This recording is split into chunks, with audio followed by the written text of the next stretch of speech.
কাছাকাছি গিয়ে দেখো ভাগছে। কেন এরকম হচ্ছে? দেখো বিন্দুর কাছাকাছি গিয়ে ভাগছে, অথচ অধিকাংশ আলফা কণা দেখছি বেরিয়ে দিয়ে ভ্যাকিউম চেম্বারে আমি বানানোর চেষ্টা করছি সম্পূর্ণ। দেখতে পাচ্ছ এর মধ্যে একটা সোনার পাতকে নিয়েছি। Hello students, welcome to atom next academy. আমার নাম শুভঙ্কর লাহা, তোমাদের কেমিস্ট্রির মেন্টর। আজকে এই লেকচারের মধ্যে আমরা কি কমপ্লিট করব? আজকে আমরা কমপ্লিট করব রাদারফোর্ডের আলফা কণার বিচ্ছুরণ পরীক্ষা, এবং এই বিচ্ছুরণ পরীক্ষার মাধ্যমে আমরা সমস্ত কিছুই দেখব এবং এটা দেখার চেষ্টা করব বা এটা প্রমাণ করার চেষ্টা করব যে এই পরীক্ষার মাধ্যমে কি করে আমরা পরমাণুর নিউক্লিয়াসকে আবিষ্কার করলাম। আমার এই যে লেকচার সিরিজটা চলছে এটা তোমাদের জন্য কিন্তু খুবই গুরুত্বপূর্ণ। তুমি আমার প্রতিটা ক্লাসকে মন দিয়ে দেখো, তোমাদের সমস্ত ডাউট কিন্তু ক্লিয়ার হয়ে যাবে। তোমরা যারা যারা নিট অথবা জে এর প্রিপারেশন নিচ্ছ তারাও কিন্তু এই লেকচারগুলোকে আরামসে দেখতে পারো এবং আরামসে তুমি এটা আমার লেকচারগুলোকে ইউজ করতে পারো। এবং আমার লেকচারগুলো কমপ্লিট করার পর দেখবে তোমাদের যে কোনো বই তুমি ভালো বই করছো না কেন, বা কোনো মডিউল করছো বা কোনো তুমি সাবস্ক্রিপশন নিয়েছো অনলাইনে, তখন দেখবে তোমাদের কোশ্চেনগুলো কিন্তু হচ্ছে। চলো কথা বেশি না বলে শুরু করা যাক। আজকে আমাদের যে বিষয় বা আলোচ্য বিষয় সেটা কি আছে বলো তো? সেটা আছে রাদারফোর্ডের এক্সপেরিমেন্ট বা রাদারফোর্ডের যে পরীক্ষা নিরীক্ষা যেটা করেছিলেন সেই জিনিসটা। 2 নম্বর আমরা কি দেখবো বলো তো? 2 নম্বর দেখবো আমরা সেট আপটা, যে রাদারফোর্ড ওই সম্পূর্ণ পরীক্ষাটার জন্য সেট আপ কি লাগিয়েছিল।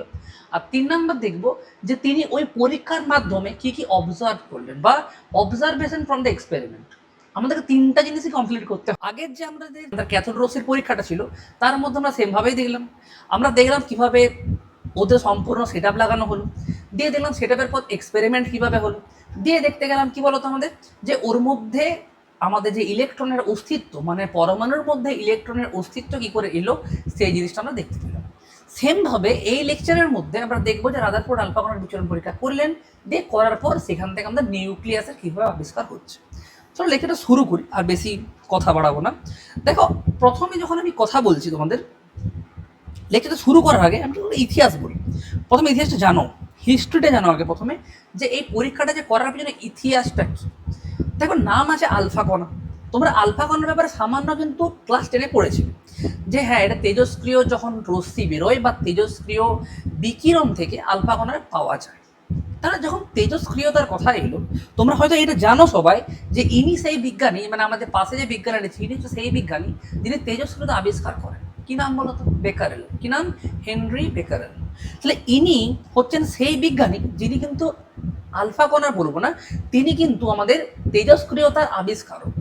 পরবর্তীতে আরো অনেক রিসার্চের মাধ্যমে আমরা তেজস্ক্রিয় বিকিরণ যে আলফা কণা, বিটা কণা এবং গামা রশ্মি দিয়ে গঠিত হয় সেটা আমরা পরবর্তীকালে জানতে পারি। তাহলে ইনি ছিলেন হেনরি বেকারেল।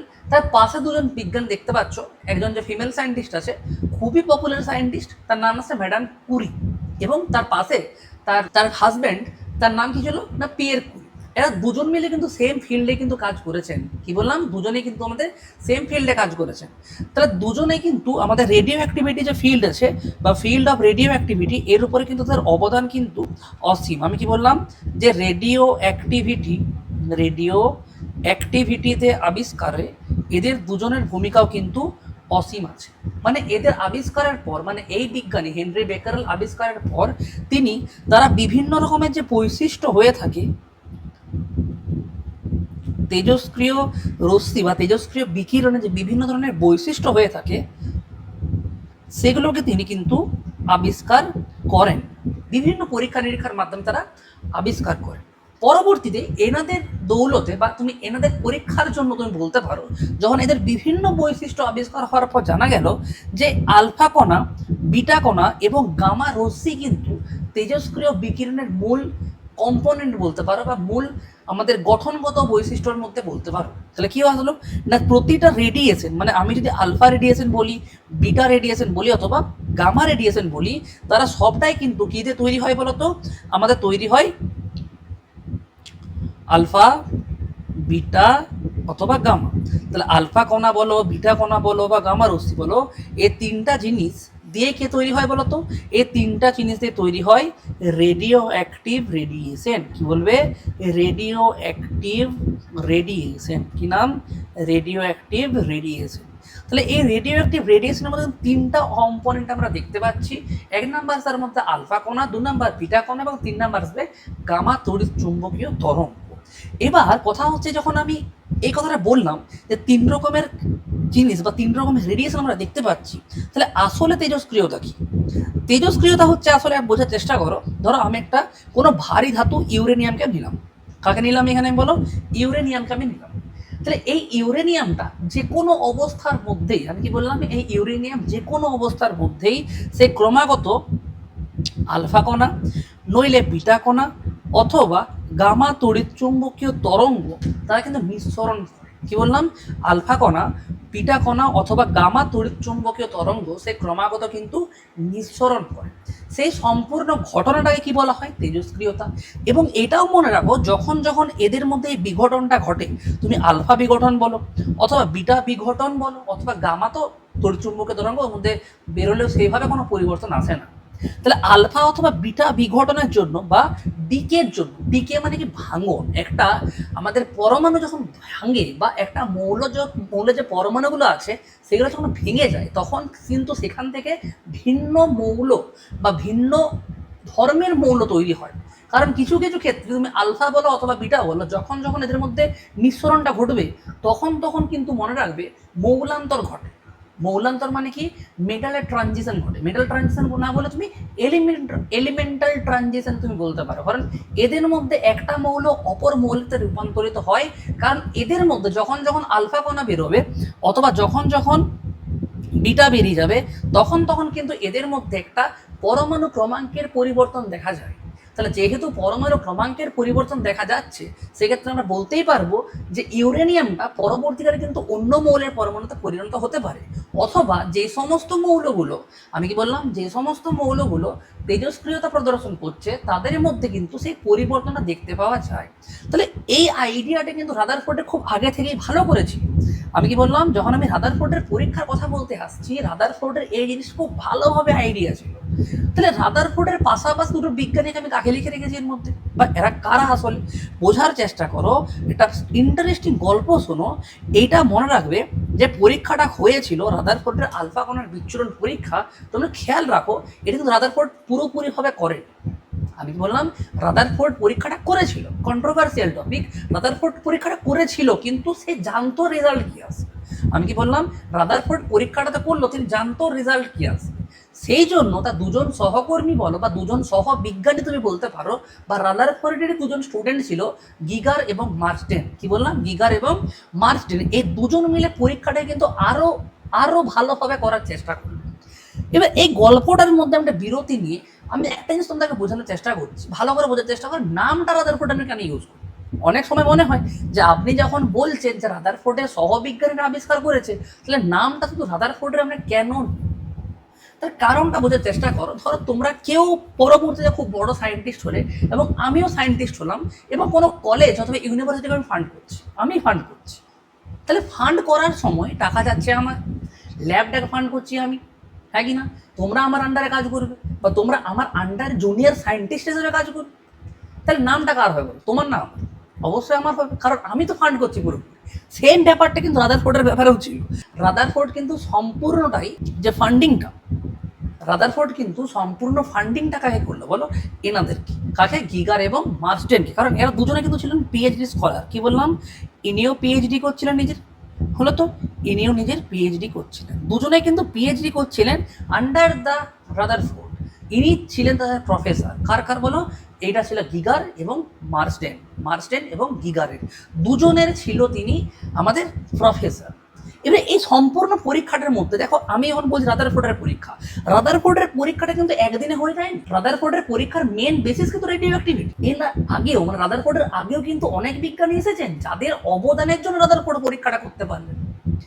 এটাও কিন্তু খেয়াল রাখো, রাদারফোর্ড যিনি ছিলেন তিনিও কিন্তু বড় মাপের সায়েন্টিস্ট ছিলেন একজন। কেমন সায়েন্টিস্ট? রেডিও অ্যাক্টিভিটির ফিল্ডের সায়েন্টিস্ট তিনি। কি বললাম? তিনি কিন্তু রেডিও অ্যাক্টিভিটির ফিল্ডে, রেডিও অ্যাক্টিভিটি এর যে ফিল্ড আছে, রেডিও অ্যাক্টিভিটির ফিল্ডে তিনি কিন্তু অনেক কাজ করেছেন। তিনি কম কাজ করেননি, অনেক কাজ করেছেন। রাদারফোর্ড এবং সোডি সূত্র তুমি পড়বে যখন তোমরা ক্লাস 12-এ আসবে। আমি কি বললাম, ক্লাস 12-এ যখন নিউক্লিয়ার ফিজিক্স পড়বে তুমি, আমি কি বললাম যখন ক্লাস 12-এ নিউক্লিয়ার ফিজিক্স তুমি যখন পড়তে যাবে, ক্লাস 12-এর মধ্যে যখন তুমি নিউক্লিয়ার ফিজিক্স পড়বে, তখন কিন্তু এই জিনিসটা পাবে, রাদারফোর্ড এবং সোডি সূত্র, গ্রুপ ডিসপ্লেসমেন্ট ল তুমি পড়বে এর মধ্যে। কারণ রাদারফোর্ডেও নিজেও ছিলেন একজন রেডিও অ্যাক্টিভ সায়েন্টিস্ট, হলো তো নিউক্লিয়ার ফিজিক্স পড়ার সময় তুমি এটি কিন্তু এনাদের দেখতে পাবে। হয়েছে কি, ইতিহাস তোমরা বুঝলে, এবার আসল বোঝার চেষ্টা করো যে পরীক্ষাটা যিনি করলেন, গিগার এবং মার্সডেন এবং রাদারফোর্ড তিনজনে মিলেই করেছিল। নাম যায় রাদারফোর্ডের, কিন্তু মেন কাজ বা মেন রোল তুমি দুজনকে বুঝতে পারো। এবার সেট আপটা বুঝো, যে কোনো হোক, যা কিছু হোক না কেন। আমি একদিনও বললাম যে আমি ভিডিও বানাচ্ছি, আমি এখানে ট্যাব আছে, আমার লাইট জ্বলছে, ফ্যান চলছে, বিভিন্ন লাইট চলছে এখান থেকে। তাহলে এইটাই তো বলতে, যে সেট আপ তো লাগবেই। আমি এখন পরীক্ষাটা করবো, তো সেট আপ তো দরকার পড়বে ভাই। এবার সেই সেট আপটাকে বোঝার চেষ্টা করো। সেট আপটা বোঝার কিছু টার্মকে ক্লিয়ার করো, যে আলফা কণা আসলে কি। আমি কি বললাম, দেখো আলফা কণার বিচ্ছুরণ পরীক্ষা, আলফা কণার বিচ্ছুরণ পরীক্ষা আমরা বলছি, কিন্তু আলফা কণা আসলে কি বোঝার চেষ্টা করো। সেই জিনিসটা হয়তো অনেকেই জানো, আবার কেউ কেউ জানো না। যারা জানো না তারা শিখে নাও, আর যারা জানো তো এই কৌশলটা তোমরা স্কিপ করে দিতে পারো, কোনো অসুবিধা নেই। বোঝার চেষ্টা করো আলফা কণা আসলে কি। যখন যখন কোনো তেজস্ক্রিয় বস্তুর বিঘটন ঘটে, কি বললাম, যখন যখন কোনো তেজস্ক্রিয় বস্তুর বিঘটন ঘটে এবং সেটা যখন অন্য মৌলে রূপান্তরিত হয়, তখন সেটা যখন অন্য মৌলের মধ্যে সেটা রূপান্তরিত হয়, তখন তখন তার মধ্যে কি বেরোয় বলতো, একটা আলফা কণার বিঘটন ঘটে, আলফা বেরোয়, আলফা, হলো তো। তাহলে আমি কি বললাম, এইটা আসবে এলিমেন্ট নাম্বার 1, এলিমেন্ট 1 হলো, এটা কি আসবে বলো তোমাদের এলিমেন্ট নাম্বার, এলিমেন্ট। তাহলে যেহেতু আলফা বেরিয়ে গেছে এখান থেকে, সেই জন্য এখান থেকে এলিমেন্ট 1 থেকে ট্রানজিস্ট হয়েছে, কি বললাম, ট্রানজিস্ট হয়ে এলিমেন্ট 2 তৈরি হয়েছে। পরবর্তীকালে বিজ্ঞানী যখন আরো রিসার্চ করলো জিনিসটার উপরে, তখন এটা তারা বুঝতে পারলেন যে আলফাটা যেটা আমরা বলতে চাইছি, সেই আলফাটা আসলে কি। এই আলফাটা হচ্ছে আসলে হিলিয়াম পরমাণুর নিউক্লিয়াস। কি বললাম, এই আলফা হচ্ছে হিলিয়াম পরমাণুর নিউক্লিয়াস। মানে কি, যখন বলছি হিলিয়াম পরমাণুর নিউক্লিয়াস, ভালো করে বোঝার চেষ্টা করো। তাহলে যখন বলছি পরমাণুর নিউক্লিয়াস, তাহলে এইটা তোমরা সবাই মোটামুটি জানো, না জানলে শোনে নাও, যে পরমাণুর নিউক্লিয়াসের মধ্যে কিন্তু আমাদের ইলেকট্রন থাকে না। কি বললাম, নিউক্লিয়াসের মধ্যে কিন্তু ইলেকট্রন থাকে না। তাহলে যেহেতু ইলেকট্রন নেই, আমি যখন বলছি হিলিয়াম নিউক্লিয়াস, তাহলে এখানে আমি রিপ্রেজেন্ট করবো কিভাবে বলো তো, He24 দিয়ে কত করে দেবো, এখানে আমরা বললাম +2, এটা হচ্ছে আলফা কণা। আমি কি বললাম, এইটা হচ্ছে আমাদের আলফা কণা। ভালো করে বোঝার চেষ্টা করি, এটা হচ্ছে আমাদের আলফা কণা, খেয়াল রাখবে কিন্তু এটা আমাদের আলফা কণা। যার মধ্যে কি কি আছে ভালো করে বোঝার চেষ্টা করো। যার মধ্যে আধানের পরিমাণটা কত, যার মধ্যে আধানের পরিমাণ আসছে আমাদের +2, কত বলো, আধানের পরিমাণ আসবে আমাদের +2 আধানের পরিমাণ, হলো। এর মধ্যে ইলেকট্রন সংখ্যা কতগুলো আছে বলো তো, এর মধ্যে ইলেকট্রন সংখ্যা নেই। কারণ কেন ইলেকট্রন নেই, কারণ দুটো আধান যখন বলছি +2, মানে দুটো ইলেকট্রন ছেড়ে দিয়েছে বলেই He+2 সে পরিণত হয়েছে। এর মধ্যে আর কি দেখতে পাচ্ছি আমরা বলো, এর মধ্যে দুটো প্রোটন আছে, বলো তো। এবং আর দেখতে কি পাওয়া যাচ্ছে, এর মধ্যে আমাদের দুখানা নিউট্রন অবস্থান করছে। তোমরা এইটুকু বৈশিষ্ট্য প্রথমত ক্লিয়ার করো। আমি কি বললাম, তোমরা এইটুকু বৈশিষ্ট্য প্রথমত একবার ক্লিয়ার করে নাও। আর একটা লাস্ট একটা জিনিস বলে দিই, যে এর ভর কত দেখতে পাচ্ছি বলো, 4 AMU। বাস এইটুকু বৈশিষ্ট্য তোমরা ক্লিয়ার করো, বাকি আস্তে আস্তে সব কিছু হয়ে যাবে। এরপরে দেখো আমি কি বললাম, যে এইভাবে আলফা তৈরি হয়। আলফা আসলে হচ্ছে কি, হিলিয়াম পরমাণুর নিউক্লিয়াস। এবার 2 নাম্বার কোশ্চেন কি আসছে বলো তো, হোয়াট বা how are alpha particle formed. তোমরা এইমাত্র তোমাদের আমি বললাম কি, বাই, কি করে বলো, বাই বা during the process of, during the process of radio activity, radio activity মানে কি, তেজস্ক্রিয়তা যখন যখন হয়, বা তেজস্ক্রিয়তা কোনো মৌল যখন প্রদর্শন করে, তখন তখন আলফা কণা নির্গত হয় বা আলফা বিঘটন ঘটে। তাহলে ভালো করে বোঝার চেষ্টা করো, যখন যখন এই মৌলান্তর ঘটছে, কি বললাম, যখন যখন আমাদের মৌলান্তর ঘটছে, তখন তখন কি হচ্ছে আমাদের বলো, আমাদের আলফা কণার সৃষ্টি হচ্ছে। আচ্ছা ঠিক আছে, আলফা কণা বুঝলে তোমরা, আলফা কণা কি করে সৃষ্টি হয় তোমরা সেটা বুঝলে। এবারে বোঝার চেষ্টা করো যে আলফা কণা যে পরীক্ষাটা আমি করছি, তার এক্স্যাক্ট সেট আপটা কি ছিল বললাম। এবারে সেই কাহিনী শুরু হচ্ছে, যে এক্স্যাক্ট এসেনশিয়াল কম্পোনেন্ট কি কি ছিল যখন আমি পরীক্ষা করতে যাব তখন। দেখো যেহেতু আমাদের যে সায়েন্টিস্ট ছিলেন, কি নাম, রাদারফোর্ড, তিনি যেহেতু অলরেডি তার একটা ভাস্ট নলেজ ছিল রেডিও অ্যাক্টিভিটিতে, সেই জন্য কিন্তু তিনি কাকে ইউজ করলেন তার পরীক্ষার জন্য, বলো, রেডিও অ্যাক্টিভ সাবস্টান্সকে নিয়ে নিয়েছিলেন, বা রেডিও অ্যাক্টিভ একটা তোমার সোর্স দরকার ছিল, সেটা কাকে নিল বলো? সোর্সটা তোমার কে ছিল? সোর্স তোমার বিসমিথ ছিল, হলো তো? কে ছিল বলো? তোমার বিসমিথ। সেটা কেমন কেমন সেটা তেজস্ক্রিয় মৌল। কেমন মৌল বলো তো? Radio active element. কি নামের বলো? Radio active element. কি নাম? Radio active element. যেটা কে ছিল আমাদের বলো তো? বিসমিথ ছিল। 2 নম্বরে আমি কাকে ইউজ করেছিলাম বলো তো? 2 নম্বরে ইউজ করেছি লেড ব্রিক্স, বা আমাদের এদিক থেকে যে লেড ধাতু আছে সেই ধাতুর কাকে? ব্রিক্স মানে ইট। কেন ইউজ করেছি সব বলছি, আস্তে আস্তে 1 by 1 আমি আসছি এর মধ্যে, একে একে এর মধ্যে আমরা আসছি। এবারে কে ইউজ করেছে বলতো? তারপরে আবার লেড বক্স। কে আসছে বলতো এর মধ্যে? এর মধ্যে আসছে আবার লেড বক্স আসবে এর মধ্যে। ঠিক আছে, 3 নাম্বার মানে 4 নাম্বার আমি কাকে ইউজ করছি বলতো? এর মধ্যে আছে circular glass screen coated with zinc sulphide. মানে কি, আমি একটা গোলাকার স্ক্রিন নিয়েছি যেটা কাকে দিয়ে কোটিং করা ছিল বলো? সেই কোটিংটা কে ছিল? এর সঙ্গে কোটিং ছিল জিঙ্ক সালফাইড। কেন স্যার, কেন জিঙ্ক সালফাইড নেওয়া হলো স্যার? অন্য কোনো কিছুটা কেন নিলাম? জিঙ্ক সালফাইড কি কাজ করছে স্যার এখানে? 1 by 1 সমস্ত কিছু আসবে। প্রথমত সেট আপটাকে বোঝার চেষ্টা করো কি কি আছে, আমরা এবারে সাজাবো সব জিনিসটা নিয়ে। Very thin sheet of gold. কাকে নিয়েছি বলো তো? Very thin sheet of gold, যার ডায়ামিটার ছিল মাত্র 0.004 মিলিমিটার অনলি। কত ছিল? মাত্র 0.004 মিলিমিটার অনলি। এরপরে কি আছে বলার চেষ্টা করো বা বোঝার চেষ্টা করো। এরপরে আছে আমাদের মুভেবল ডিটেক্টর অ্যারেঞ্জমেন্ট। মানে কি, আমি যে ডিটেক্ট করবো যে আলফা কণা করলে যে ওখানে গিয়ে স্ট্রাইক করছে, সেই জিনিসটার জন্য একটা মুভেবল ডিটেক্টর বা মুভেবল ডিটেক্টরের প্রয়োজন ছিল, সেটা আমি অ্যারেঞ্জ করলাম। আর কি স্যার প্রয়োজন ছিল বলতো? Arrangement for measurement of scattering angles. মানে কি, যে আলফা কণাগুলো বিচ্ছুরিত হচ্ছে সেটা এক্স্যাক্টলি কত কোণে বিচ্ছুরিত হচ্ছে, সেইটার জন্য কিন্তু আমাদের একটা সেট আপ থাকার প্রয়োজন ছিল। পরবর্তীকালে গিয়ে আসছে বলো, last but not the least, সেটা হচ্ছে ভ্যাকিউম চেম্বার। কেন ভ্যাকিউম চেম্বার আমি ইউজ করবো? যাতে আমি ওই যে সার্কুলার স্ক্রিন আছে ওর যে প্রেসারটাকে আমি কিন্তু ডাউন করাতে পারি, বা প্রেসারটাকে কিন্তু লো প্রেসারে আনতে পারি, বা লো প্রেসার জোনের মধ্যে আমি আনতে পারি, সেই জিনিসটা। এবার আছে সেট আপ। এবার আছে অ্যাকচুয়াল সেট আপটা বুঝবো। সেট আপটা কী ছিল ভালো করে 1 by 1 আমরা কমপ্লিট করে চলো। দেখো প্রথমত, দেখো এইটাকে প্রথমে একবার দেখো যে কি কি নিয়েছি। প্রথমে এইটাকে একবার দেখে নাও। প্রথমে দেখতেই পাচ্ছ স্যাম্পেল রেখেছি আমি। কার স্যাম্পেল আছে এর মধ্যে? রেডিও অ্যাক্টিভিটি, বা রেডিও অ্যাক্টিভিটি করতে পারবে, বা রেডিও অ্যাক্টিভিটি ধর্ম প্রদর্শন করতে পারবে, এমন কিছু আমি সাবস্টান্সকে এর মধ্যে আমি রেখেছি। এর মধ্যে দেখো লেড বক্স আছে, হলো তো? লেড ব্রিক্স লেখা আছে, লেড ব্রিক্স আছে। দিয়ে ভ্যাকিউম চেম্বার আমি বানানোর চেষ্টা করছি সম্পূর্ণ, দেখতে পাচ্ছ?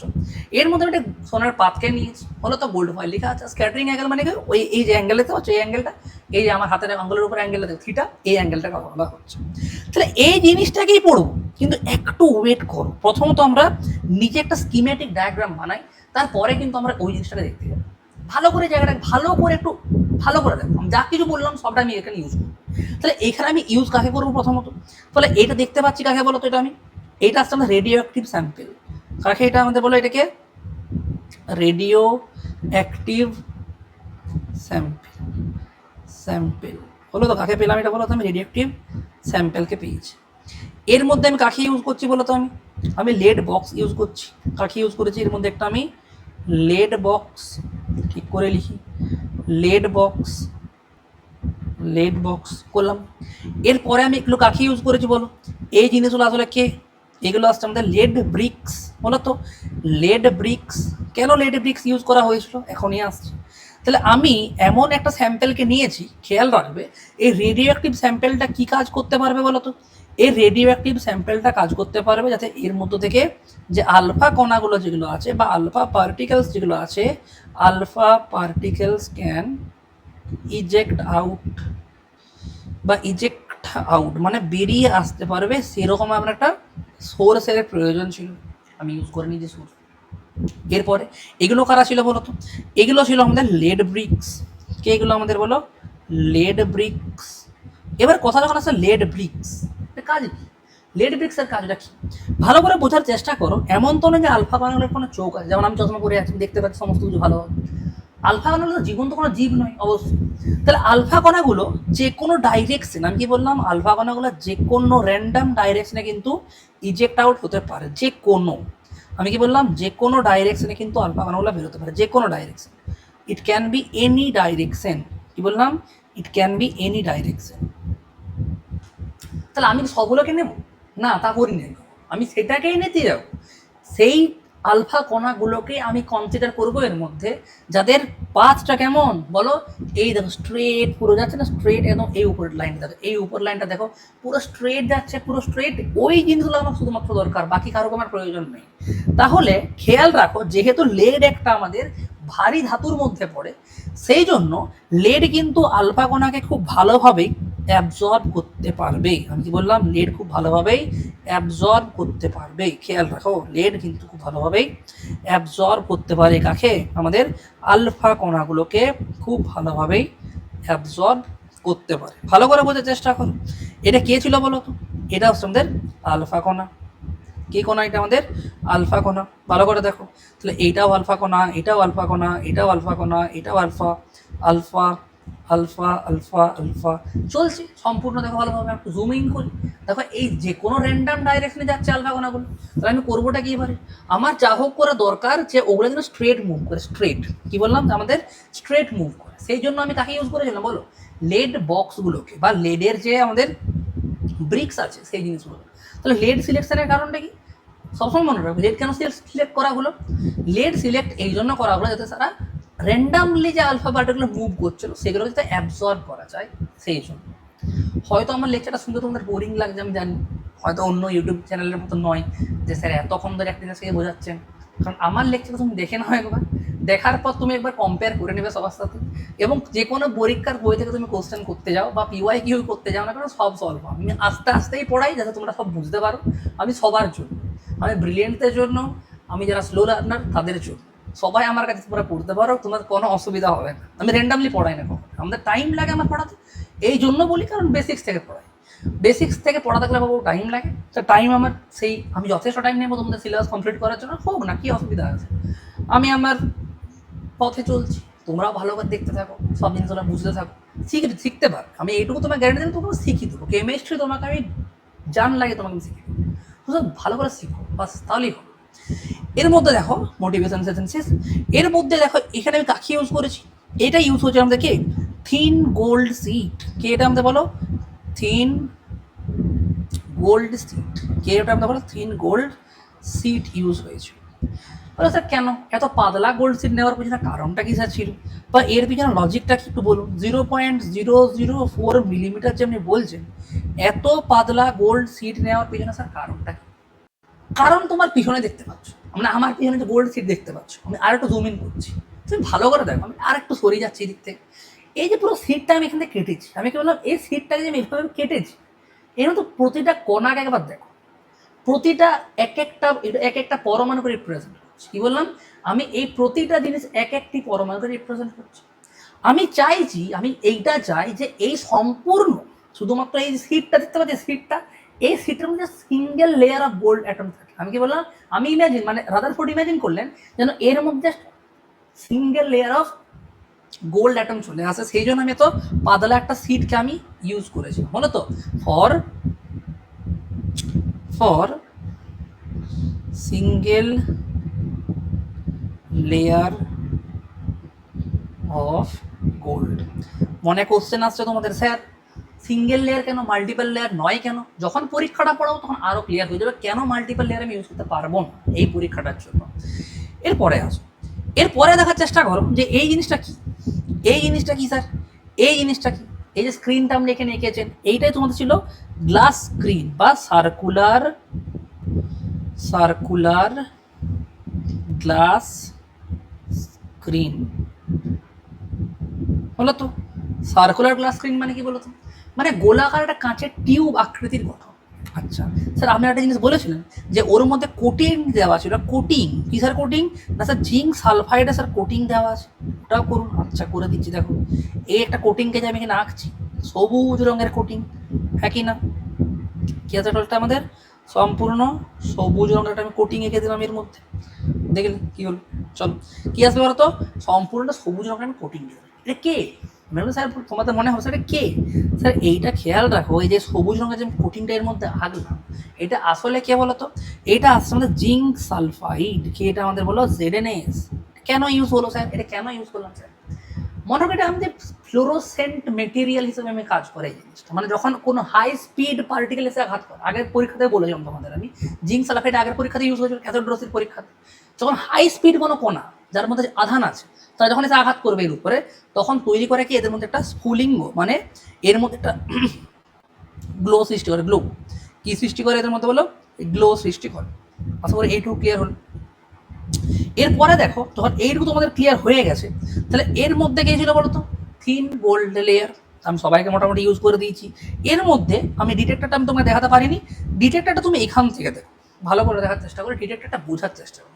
দেখো এইটা ছিল গোল্ড লেয়ারটা, এই যে এইটা, আর ওইটা দেখো ডিটেক্টর লেখা আছে, আর ZNS এর স্ক্রিন দেখতে পাচ্ছ, দেওয়া আছে, ওর মধ্যে দেওয়া আছে ZNS এর স্ক্রিন।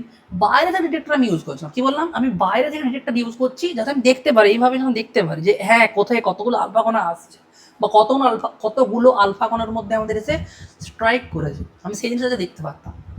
আশা করি এইটুকু তোমাদের ক্লিয়ার হয়ে গেছে। তোমাদের এক্সপেরিমেন্টাল সেট আপ আশা করি ক্লিয়ার।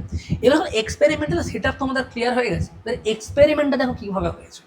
এবার এক্সপেরিমেন্টাল কাহিনী আরও রোচক এবং আরও ইন্টারেস্টিং। তাহলে যখন এইটুকু তোমরা বুঝতে পারলে, তাহলে এরপরে দেখো এক্সপেরিমেন্টার মধ্যে কি হবে। আমি কি বললাম? এবার দেখো এক্সপেরিমেন্টার মধ্যে এবার কি হবে, ভালো করে বোঝার চেষ্টা করো। যখন আমি এক্সপেরিমেন্টটা করতে শুরু করছি, এর এক্সপেরিমেন্টটা কিন্তু আরও রোচক টাইপের এক্সপেরিমেন্ট। কীরকম? ভালো করে বোঝার চেষ্টা করো। এই জিনিসটার মধ্যে আমাদের শুধুমাত্র সেই সমস্ত আলফা কণাগুলোকে প্রয়োজন ছিল যারা কিন্তু কী হবে বলো তো, আমাদের স্ট্রেট মুভ করবে, স্ট্রেট একদম এক্স্যাক্টলি স্ট্রেট, এরকম সোজা সোজা সোজা মুভ করবে, এরকম সোজা সোজা। আচ্ছা স্যার ঠিক আছে মানলাম, যখন স্ট্রেট মুভ করছে তাহলে এর মধ্যে এমন হচ্ছে কি স্যার বলুন তাহলে? দেখো এর মধ্যে হবেটা কি, এবার ভালো করে বোঝার চেষ্টা করো। আমি বললাম কি, আমার আলফা কণাগুলোকে স্ট্রেট যাওয়া চাই একদম এখান পর্যন্ত, স্ট্রেট মুভ, একদম স্ট্রেট লাইনে মুভ করবে। এর মধ্যে কি আসবে বলতো? একদম স্ট্রেট স্যার, স্ট্রেট মুভ করছে স্যার, একদম স্ট্রেট মুভ করছে স্যার, একদম স্ট্রেট মুভ করে করে যাচ্ছে, একদম স্ট্রেট মুভ করে করে যাচ্ছে। আমার এই সমস্ত আলফা কণাগুলোকে প্রয়োজন ছিল। যে গুচ্ছটা দেখতে পাচ্ছ তুমি এর মধ্যে, আমি কি বললাম? এই যে গুচ্ছ দেখতে পাচ্ছ এই সম্পূর্ণ, এটা কেমন? এরা কারা? এরা ছিল আমাদের আলফা পার্টিকেলস। আলফা পার্টিকেলসগুলো যেগুলো একদম স্ট্রেট মুভ করছিল, সেই সমস্ত আলফা কণাগুলো আমার প্রয়োজন ছিল। এর মধ্যে হলোটা কি? যখন পরীক্ষাটা হলো, দেখো এইটাই সেট আপ ছিল, আলফা কণাগুলোকে ডাইরেক্টলি বোম্বার্ডমেন্ট করা হলো, মানে কি ছোড়া হলো কার দিকে আমাদের বলো? আমাদের এই যে সোনার পাত, যে গোল্ড ফয়েল ছিল, এই গোল্ড ফয়েলের মধ্যে আমাদের ছোড়া হলো। দেখা গেল যে অধিকাংশই কিন্তু আলফা কণাগুলো স্ট্রেট মুভ করছে, কোনো রকম কোনো পার্থক্য দেখতে পাওয়া যাচ্ছে না এর মধ্যে। তাহলে অবজারভেশন আমি কি নিচ্ছি? অবজারভেশনটা আমি এইভাবে বলার থেকে তোমরা প্রথমে একটা অ্যানিমেশন দেখাই। তোমরা অ্যানিমেশন প্রথমে দেখো, বুঝতে চাইছি ভালো করে দেখো। এটা আমাদের সম্পূর্ণ অ্যানিমেশনটা, যে রাদারফোর্ডে যে সোনার পাতের যে পরীক্ষাটা ছিল, তাহলে সোনার পাতলা একটা টাকার পরমাণু তুমি ইমাজিন করো। আচ্ছা ঠিক আছে, আমি ড্রেসও করে দিচ্ছি এর মতো মতো জন্য, দিয়ে আমি আলফা কণাগুলো চালাচ্ছি। ভালো করে দেখো যে হচ্ছেটা এর মধ্যে, অবজারভেশনটা তুমি একবার নাও। দেখো কিছু কিছু আলফা কণা এই দিক থেকে বেঁকে যাচ্ছে। একটা বিন্দু দেখতে পাচ্ছ, বিন্দু, ওই বিন্দুর কাছাকাছি গিয়ে দেখো বাঁকছে। কেন এরকম হচ্ছে? দেখো ওই বিন্দুর কাছাকাছি গিয়ে বাঁকছে, অথচ অধিকাংশ আলফা কণা দেখছি বেরিয়ে যাচ্ছে, সোজা সোজা বেরোচ্ছে, কিন্তু ওই বিন্দুর কাছে গিয়ে কেন আটকাচ্ছে? আমি কি বললাম? এই যে বিন্দুটা, এই বিন্দু দেখতে পাচ্ছি, এরকম কেন আটকাচ্ছে? কারণ এইটাই ছিল তোমাদের আসলে নিউক্লিয়াস। কি বললাম? এইটা হচ্ছে তোমাদের নিউক্লিয়াস। এবং নিউক্লিয়াসের মধ্যে কেমন আধান থাকে বলো তো? নিউক্লিয়াসের মধ্যে থাকে পজিটিভ আধান বা ধনাত্মক চার্জ। এই ধনাত্মক চার্জটা আলফা কণার মধ্যেও কেমন চার্জ ছিল বলো? ধনাত্মক চার্জ। তাহলে ধনাত্মক ধনাত্মক পরস্পরকে বিকর্ষণ করে এবং ম্যাসিভলি বিকর্ষণ করছে। ভালো করে দেখা যাচ্ছে, ম্যাসিভলি বিকর্ষণ করছে, বাকি দিচ্ছে কিছু কিছু আলফা কণাকে তো একদম স্ট্রেটলি এইভাবে মুভ করে দিচ্ছে। মানে উপর দিকে দেখো, উপরে দিকে দেখো, আমার হাত যাবে না যদি উপর দিয়ে গেলে, বুঝতে পারলে না বলো? তাহলে এই জিনিসটাকে ভালো করে অবজার্ভ করবো। তারপরে আমি বলছি এর মধ্যে আলফা কণার মধ্যে আর কি হয়েছিল, পরীক্ষার পর্যবেক্ষণ বুঝো। হলো তো পরীক্ষার পর্যবেক্ষণ যখন তুমি দেখতে যাবে, এর মধ্যে আসছে না, আমরা দেখতে পেলাম যে স্যার অধিকাংশ আলফা কণা কিন্তু সোজা বেরিয়ে চলে গেল। আমি কি বললাম? অধিকাংশ আলফা কণাগুলো কিন্তু স্যার সোজা বেরিয়ে চলে যাচ্ছে। ভালো করে দেখো একবার, প্রথমত দেখো স্যার অধিকাংশ, এইটাও দেখো যাচ্ছে সোজা বেরিয়ে চলে গেল, পাশেরগুলো সোজা বেরিয়ে চলে যাচ্ছে। কিছু কিছু আলফা কণা এমন আছে যেগুলো আমাদের যখন ওই নিউক্লিয়াসের কাছাকাছিও যাচ্ছে, তখন কিন্তু স্যার বিকর্ষিত হয়ে পাশ দিয়ে চলে যাচ্ছে, কেউ এদিকে চলে যাচ্ছে, কেউ এদিকে চলে যাচ্ছে, আবার কেউ কেউ তো একটু স্ট্রেট বললাম সোজা সোজা যাচ্ছে, আমি সোজা সোজা গিয়ে আবার কেউ ফিরে কেউ কেউ চলে আসছে। এমনও কিছু আলফা কণা ছিল যারা সোজা গিয়ে আবার পুনরায় ব্যাক যাচ্ছে। তাহলে সেইটাকে বোঝার চেষ্টা করো এর মধ্যে কি বলছে না, দেখতে পাচ্ছি কি না এদের মধ্যে আলফা কণাগুলো বেশিরভাগই কিন্তু বেরিয়ে যাচ্ছে বেরিয়ে যাচ্ছে বেরিয়ে যাচ্ছে। যদি বেশিরভাগ আলফা কণা বেরিয়ে যায় তাহলে আমরা এটা আরামসে বলতে পারি, এর মধ্যে আমরা এটা আরামসে দেখতেও পাচ্ছি যে দেখুন স্যার পরমাণু যে অধিকাংশ স্থানটা পড়ে আছে, দেখুন বেশিরভাগ স্থানটাই ফাঁকা পড়ে আছে, মানে কি পরমাণুর অধিকাংশ স্থানটাই ফাঁকা, কিছু নেই ওর মধ্যে। কি বললাম, পরমাণুর অধিকাংশ স্থানই কেমন ফাঁকা। তাহলে যেহেতু কি বলা হচ্ছে সামান্য কিছু আলফা কণা, তাহলে এখান থেকে কি আসছে বলো, পরমাণু যে নিউক্লিয়াস আছে, নিউক্লিয়াসের পাশের যে স্থানটা তুমি দেখতে পাও সেটা অধিকাংশ স্থানে কিন্তু আমাদের ফাঁকা পড়ে আছে, 90% of the space is empty. এরপরে কি আসতে বলো তো, সামান্য কিছু আলফা কণা অল্প কোণে বিচ্ছুরিত হয়ে সোনার পাত ভেদ করে বেরিয়ে যায়। যখন কথা আসছে কি সামান্য কিছু আলফা কণা অল্প কোণে বিচ্ছুরিত হয়, মানেটা কি স্যার, বিচ্ছুরিত মানে কি, বিচ্ছুরিত মানে এই জিনিসটাকে বোঝার চেষ্টা করো। তাহলে এর মধ্যে একটা অ্যাঙ্গেল তৈরি করছে না করেনি বলুন, তাহলে আরো জুম ইন করছি আমি, দেখো আমরা দেখো এদের মধ্যে একটা আলফা কণাটা যাচ্ছিল, এই আলফা কণা এইভাবে যাচ্ছে, এবারে এর কাছাকাছি বা এর কাছাকাছি যখনই এলো তখনই কি এরকম ভাবে বাঁকছে না বাঁকেনি বল, বাঁকছে তো। তাহলে এইটা কোন অ্যাঙ্গেল আমাদের বলো, এটা থিটা অ্যাঙ্গেল হ্যাঁ কি না। আমি কি বললাম, যখন আলফা কণাটা নিউক্লিয়াসের কাছাকাছি যাওয়ারও চেষ্টা করছে, এর কাছাকাছি যাওয়ারও চেষ্টা করছে, তখন কিন্তু সেটা স্মল অ্যাঙ্গেল, কিছু খুব কম সংখ্যক আলফা কণা, সবাই নয়, বেশিরভাগ 90%, 95% সোজা একদম স্ট্রেট স্ট্রেট স্ট্রেট একদম স্ট্রেট, কিচ্ছু ডেভিয়েশন কিচ্ছু নেই। যারা আমাদের নিউক্লিয়াসের কাছাকাছি গিয়ে পৌঁছাচ্ছে তাদের মধ্যে একটা প্রবল বিকর্ষণ বলের প্রয়োজন পড়ছে, তাদের মধ্যে একটা প্রবল বিকর্ষণ বল কাজ করছে। আমি কি বললাম, তাদের মধ্যে একটা প্রবল বিকর্ষণ বল কাজ করছে। ভালো করে বোঝার চেষ্টা করো এই সম্পূর্ণ জিনিসটার মধ্যে, এই অ্যারেঞ্জমেন্টটাকে বোঝো। যখন সম্পূর্ণ প্রচন্ড লেভেলে যখন বিকর্ষণ বল কাজ করছে, এই অ্যাঙ্গেলটা কত তাহলে থিটা। তাহলে যখন বিকর্ষণ বলের পরিমাণ প্রচন্ড বাড়বে তাহলে আলফা কণাগুলো যখন সামনাসামনি যাওয়ার চেষ্টাও করবে, কি হবে তাহলে, কি হবে, সোজা আবার বেঁকে চলে আসবে, কেউ স্মল অ্যাঙ্গেলে ডেভিয়েট করে যাচ্ছে, তাহলে এই জিনিসে চলবে হ্যাঁ কি না বলো। তাহলে এই সমস্ত কিছুর পিছনে কারণটা কি, এই যে এই জিনিসটাকে কি বলা হচ্ছে, এটাকেই বলা হচ্ছে বিচ্ছুরিত আলফা কণা। এটাও কিন্তু আলফা কণা, এর বিচ্ছুরিত হয়ে গেছে। বিচ্ছুরিত মানে কি বলতো, যে সোজা সোজা যাচ্ছিল সামান্য তার পথ থেকে সরিয়ে গেছে, ক্লিয়ার তো। আচ্ছা এরপরে এবারে দেখো কি আসবে, এরপরে আসছে অতি অল্প সংখ্যক আলফা কণা, প্রায় 20,000-এর মধ্যে একটা, অনলি বোঝার চেষ্টা করো, 20,000-এর মধ্যে একটা 90 ডিগ্রি বা তার বেশি কোণে, এমনকি 180 ডিগ্রি কোণে বিচ্ছুরিত হয়ে সোনার পাত ভেদ না করে ফিরে আসে। দুটা লাইনের মধ্যে আসে, তিনটা লাইনের মধ্যে ইম্পর্টেন্ট পাচ্ছ, সেটা কি কি আসতে বলো তো, অতি অল্প সংখ্যক আলফা কণা, এবং তার সংখ্যাটাও কত, অতি অল্প সংখ্যকের সংখ্যা কত, প্রায় 20,000-এর মধ্যে একটি। তারা কত অ্যাঙ্গেলে ডেভিয়েট করছে, তারা 90 ডিগ্রিতে, কিছু কিছু 90 ডিগ্রি, এবং কিছু ভেরি ভেরি রেয়ার বলতে পারো 180 ডিগ্রিতে বিচ্ছুরিত হচ্ছে, হলো তো।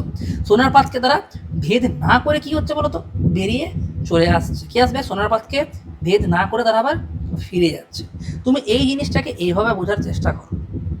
তাহলে এই যে অ্যাঙ্গেলটা তুমি দেখতে পাচ্ছ, এই অ্যাঙ্গেলটাকে দেখার চেষ্টা করো এবং বোঝার চেষ্টা করো যে 90 ডিগ্রি থেকে কিছু বেশি অ্যাঙ্গেল আমি দেখালাম এর মধ্যে, হলো তো।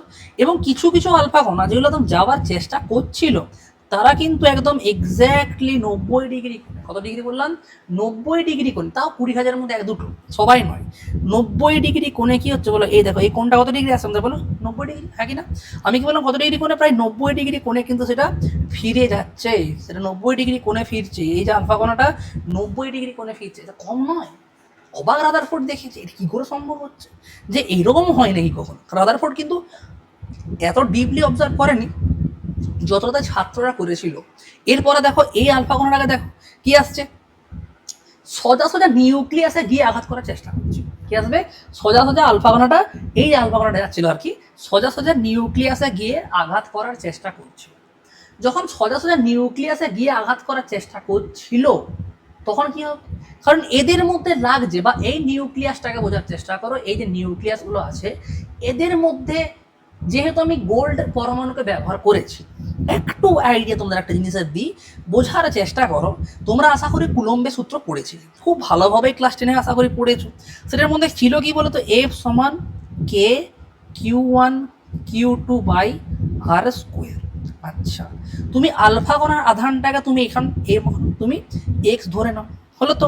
আলফা টাকার আমাদের এক্স ধরে নাও, আর কিউটা কি এক্স কত ধরবো বলতো 2x ধরো, কারণ 2+2 আধান থাকলে 2x ধরলাম, এর মধ্যে আমি 2x ধরে নিচ্ছি। আর এর মধ্যে আছে কি বলতো গোল্ড অ্যাটম, যার মধ্যে প্রোটন সংখ্যা কটা থাকে জানো? 79। কটা? 79x। হবে না? হবে না। তাহলে এবারে বোঝার চেষ্টা করো, যখন 2x এবং 79x এর মধ্যে বিকর্ষণটা ঘটবে তখন কেমন ম্যাসিভ লেভেলে ঘটে।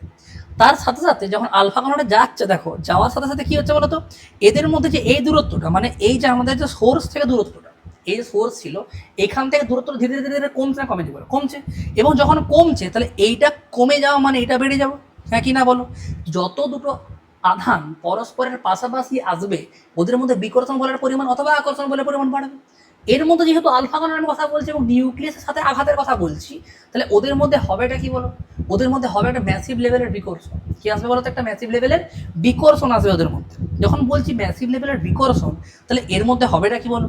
কিছু কিছু rare case, very rare case যাকে বলো, যাদের মধ্যে স্ক্যাটারিং অ্যাঙ্গেল, কি বললাম, বিচ্ছুরিত কোণ, স্ক্যাটারিং অ্যাঙ্গেলের মান কত আসতে বলো তো? 180 ডিগ্রি। সেটা কিন্তু খুবই রেয়ার, খুব মানে খুবই রেয়ার। এই 90 ডিগ্রি বলো অথবা 180 ডিগ্রি বলো, এটা কিন্তু খুবই রেয়ার। এরপরে কি আসছে বলতো? যেহেতু এর মধ্যে খুব রেয়ার, এর মধ্যে আসছে কি, যখন এই সমস্ত কিছু আমি দেখতে পাচ্ছি, হলো তো, তাহলে অধিকাংশ আলফা কণা বেরিয়ে আসে, সুতরাং পরমাণুর অধিকাংশ স্থানই কেমন আছে আমাদের বলো? ফাঁকা পড়ে আছে। তোমাদের তো প্রথমেই বললাম।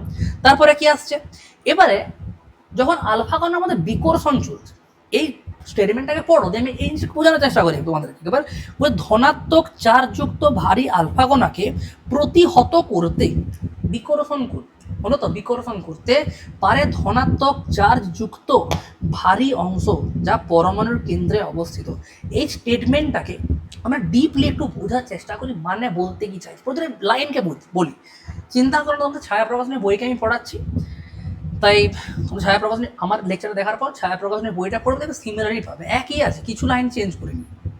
তাহলে আসছে কি, যে ধনাত্মক চার্জযুক্ত ভারী আলফা কণাকে, হলো তো, কে আসবে কেমন চার্জযুক্ত বলো? ধনাত্মক চার্জযুক্ত ভারী আলফা কণাকে প্রতিহত, প্রতিহত এর মধ্যে কি বলতো? প্রতিহত মানে হারানোর জন্য বা বিকর্ষণ করার জন্য এখানে বলা হচ্ছে, করতে কাকে প্রয়োজন পড়বে বলো তো? আমাদের ধনাত্মক আধানের প্রয়োজন পড়বে।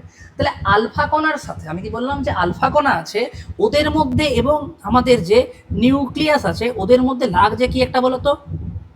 বিকর্ষণ বল। কি লাগছে ওদের মধ্যে একটা বলো? বিকর্ষণ বল লাগছে। এবং এই যে বিকর্ষণ বলে যখন আমি কথা বলতে যাচ্ছি, আমি কি বললাম, এই বিকর্ষণ বলের আমি যখন কথা বলতে যাচ্ছি, সেই বিকর্ষণ বলটা বৃদ্ধি পাচ্ছে কিভাবে?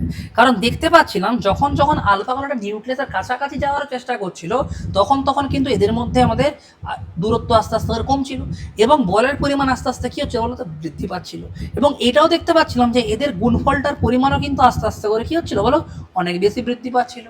তাহলে প্রতিটা জিনিস যদি ফেভারেবল হয়, কারণটা বৃদ্ধি পাওয়ার জন্য স্যার কারণটা কি? কারণ দেখো আলফা কণার মধ্যে আধান ছিল মাত্র 2x, আর এদের মধ্যে ছিল কত? 79x। তাহলে গুণটা করে দেখো কতটা বেশি আসছে। উপরন্ত উইথ রেসপেক্ট টাইম, মানে সময়ের সঙ্গে সঙ্গে সব সময়ের জন্য কি হচ্ছে বলতো?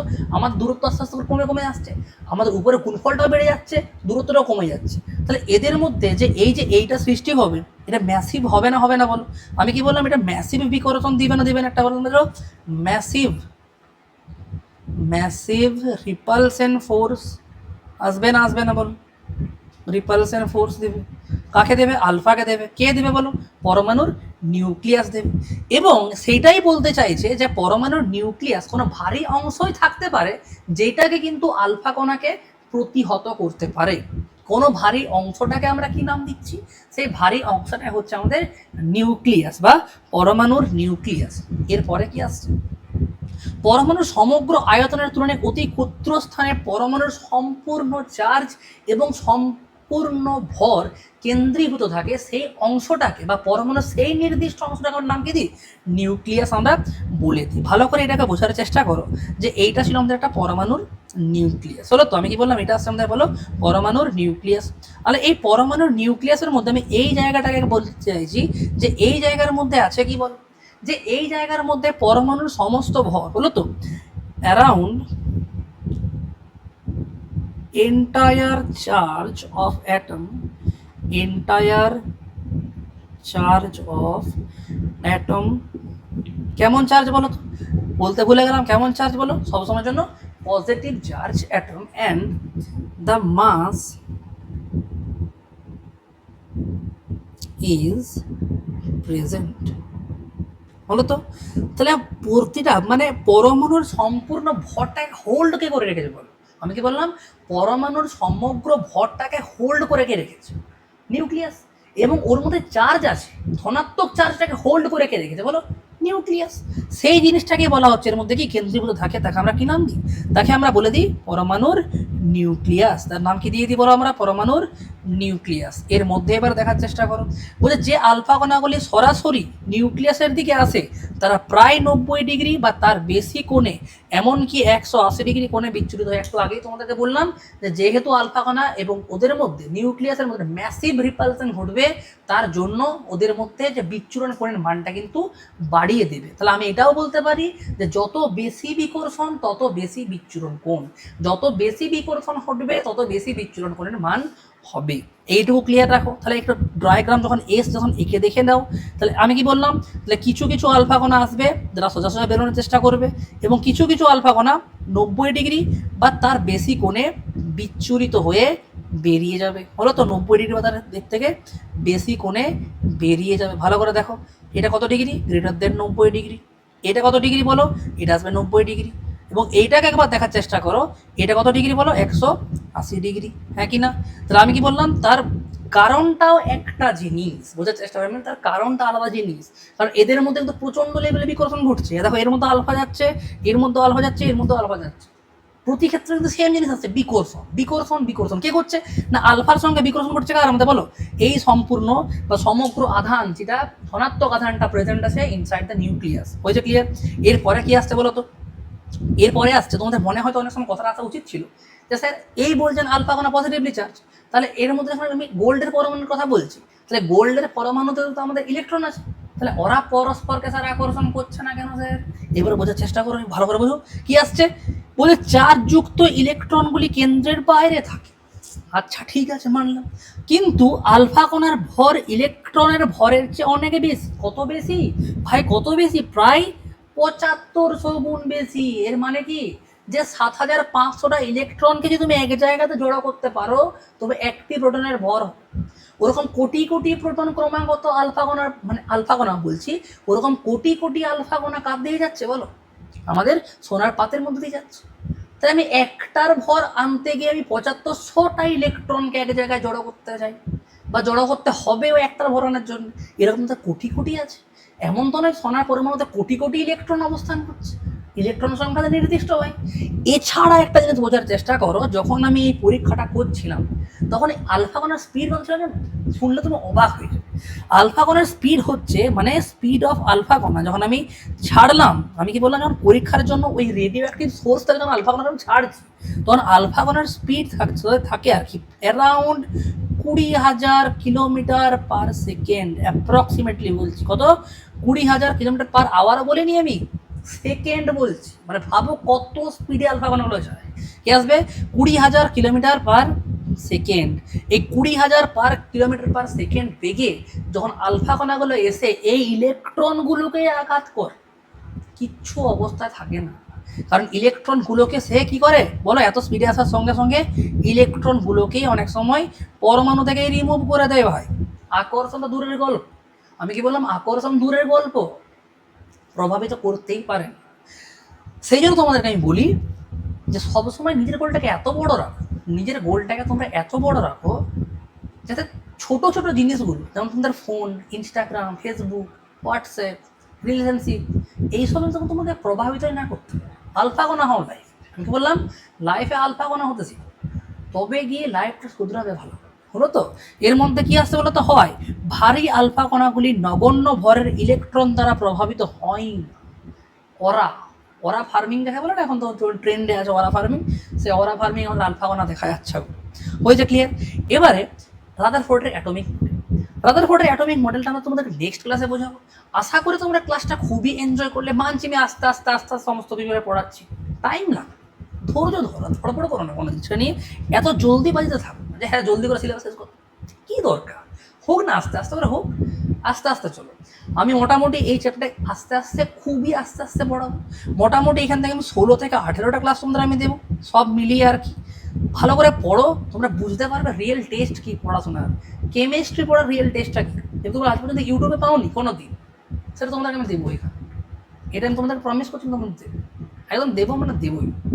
তাহলে বেস্ট অফ লাক, ভালো করে পড়াশোনা করো, মন দিয়ে পড়াশোনা করো, বাবা মায়ের মুখ উজ্জ্বল করো। ততক্ষণের জন্য গুড নাইট, গুড মর্নিং অথবা গুড ইভিনিং, যখন তুমি আমার লেকচার দেখছো। Thank you.